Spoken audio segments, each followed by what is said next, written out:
c'est parti pour une nouvelle vidéo où cette fois-ci nous allons parler du violoncelle, instrument très rare, pas souvent utilisé. Donc dans cette vidéo, on va découvrir le violoncelle, hein, donc on sera à la découverte du violoncelle et ensuite nous allons bien sûr voir comment on peut accompagner le gospel au violoncelle, comment on peut lier le gospel et le violoncelle, deux éléments qui, a priori, à première vue, peuvent paraître assez éloignés l'un de l'autre. Donc voilà, je vous dis à tout de suite. Alors maintenant, on va voir deux façons de jouer du violoncelle. Donc la première manière de jouer du violoncelle, c'est d'utiliser le pizzicato. Donc pizzicato, c'est le fait de pincer les cordes avec les doigts, tout en faisant les notes, bien sûr, avec la main gauche. Donc c'est une manière de jouer qui rappelle la contrebasse, par exemple, mais on peut le faire à la fois au violon, sur l'alto aussi, pour ceux qui connaissent, d'accord. Donc on a plusieurs instruments à cordes. Il y a un autre instrument qui est légèrement plus gros que le violon qui s'appelle l'alto. Bon, c'est pas le sujet, mais c'est une petite parenthèse. Et donc, du coup, à part le pizzicato, donc la deuxième manière de jouer du violoncelle, c'est bien entendu en utilisant l'archet. Voilà. Donc, le violoncelle à la base, c'est un instrument à cordes frottées.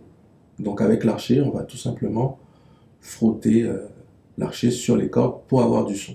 Et ça va donner ce son caractéristique du violoncelle. Donc, voilà. Donc, dans le gospel, on va beaucoup jouer sur ça. Ça va donner du relief. C'est deux façons de jouer en pizz, donc pizzicato, voilà, en pizz pour les initiés, et avec l'archet. Donc ça, c'est une chose. Ensuite, maintenant, par rapport à l'accompagnement en lui-même, hein, et par rapport à l'apprentissage du violoncelle, on va utiliser un seul support qui va être le support indispensable, hein, malheureusement, pour certains, c'est les partitions, voilà. Donc, apprendre à jouer du violoncelle, eh ben, ça nécessite d'avoir des bases de solfège, c'est indispensable, et de savoir lire une partition. Voilà.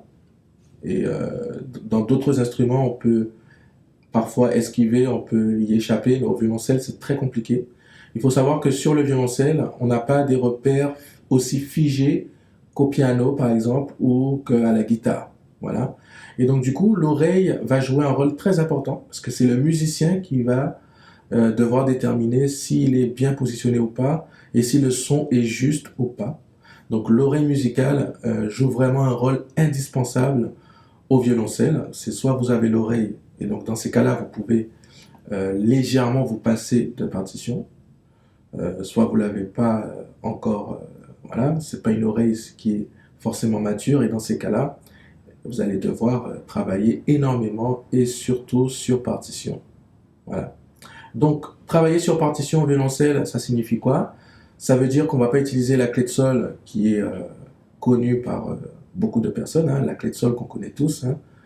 On va utiliser une autre clé qui s'appelle la clé de Fa. Donc, c'est la clé de Fa qui va être, on va dire, la clé maîtresse, si on peut dire ça comme ça, au violoncelle, pour déchiffrer les notes au violoncelle. Bien sûr, il y a d'autres clés, mais la clé principale au violoncelle, ça va être la clé de Fa, et du coup, ça va déterminer la tessiture de l'instrument.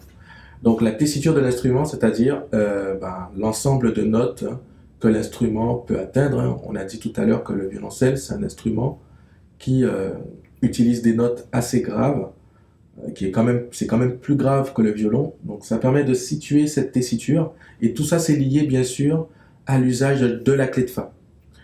Voilà. Eh ben, je vous dis à tout de suite. Alors, maintenant, on va voir quelques bases concernant le violoncelle, histoire de savoir dans quoi on s'embarque, n'est-ce pas? Alors, déjà, la première chose à savoir sur le violoncelle, c'est que c'est un instrument qui, essentiellement, est fait pour jouer des notes basses. Donc ça, c'est important de le savoir. On va pas jouer des notes qui sont aussi aiguës qu'au violon, par exemple. Et donc, du coup, pour faire de l'accompagnement au violoncelle, forcément, hein, la hauteur des sons va beaucoup jouer. Donc ça, c'est la première chose. La deuxième chose, c'est que c'est un instrument à 4 cordes. Okay. Donc, La, Ré, Sol, Do. Okay. Donc c'est le nom des cordes, okay, qu'on va revoir de toute façon tout à l'heure.